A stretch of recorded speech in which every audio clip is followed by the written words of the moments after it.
علی کی بیٹی دربار میں پہنچ چکی تھی. یہ دربار صرف سپاہیوں میں نہیں سی، غیر ملکی سفیر، دوسرے ملکوں کے وفود لوگ دربار میں بیٹھے ہوئے تھے. دربار سجا ہوا تھا.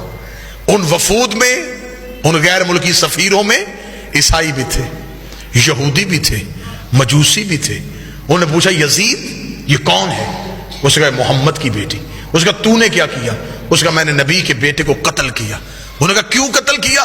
اس نے کہا اس لیے کہ حسین میرے اختیار کو نہیں مانتا تھا. میں بالکل عین تاریخ پڑھ رہا ہوں. حسین میرے اختیار کو نہیں مانتا تھا. اگر حسین میرے اختیار کو مان لیتا میں کبھی بھی حسین کو قتل نہ کرتا. حسین نے میرا اختیار نہیں مانا، اسے چاہیے تھا وہ میری بیعت کر لیتا. اس نے اختیار کو نہیں مانا، میں نے قتل کروا دیا. علی کی بیٹی کی کان میں یہ آواز آئی. بی بی 2 قدم آگے بڑھ گئی. یزید تو کہتا ہے ہم نے تیرے اختیار کو نہیں مانا.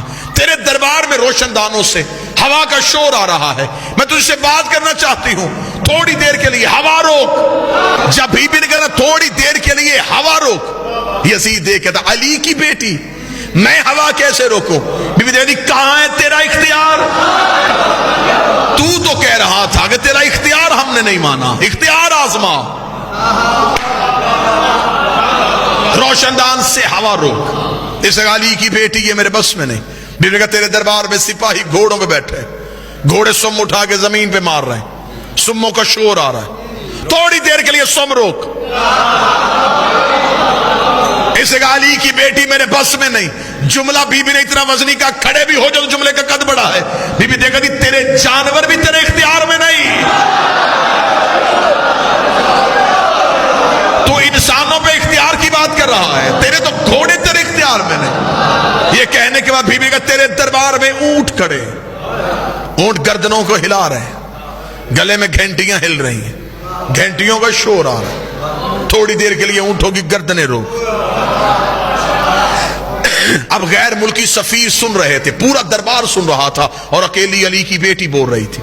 یزید کہتا کیا کہہ رہی ہے تو بنت محمد؟ کبھی کہتی ہوا روک، کبھی کہتی سم روک، کبھی کہتی اونٹوں کی گردنیں روک. یہ سب کچھ میں کیسے کروں؟ بی بی 4 قدم آگے بڑھی. دیر کا پھر ہم تجھے اپنا اختیار دکھاتے ہیں. بی بی کا اسکت خاموش. اتنا کہنا تھا، روشن دانوں میں ہوا رک گئی. جس گھوڑے نے سم اٹھایا تھا اس نے زمین پہ رکھا نہیں. جس اونٹ کی گردن ہلی تھی اس کی واپس نہیں آئی. جس انسان کی آنکھ کھلی تھی اس کی بند نہیں ہوئی. جس کا ہاتھ اٹھا تھا اس کا نیچے نہیں آیا. جس کے نتنے سے سانس نکلی تھی دوسرے نتنے سے واپس نہیں آئی.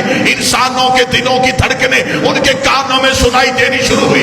جب پورا دربار پتھر کا ہو گیا، علی کی بیٹی چلتی ہوئی یزید کے طاق کے سامنے آئی. بی بی نے ہاتھ کا اشارہ کیا، یزید کی ناپاک روح اس کے بدن میں واپس آئی.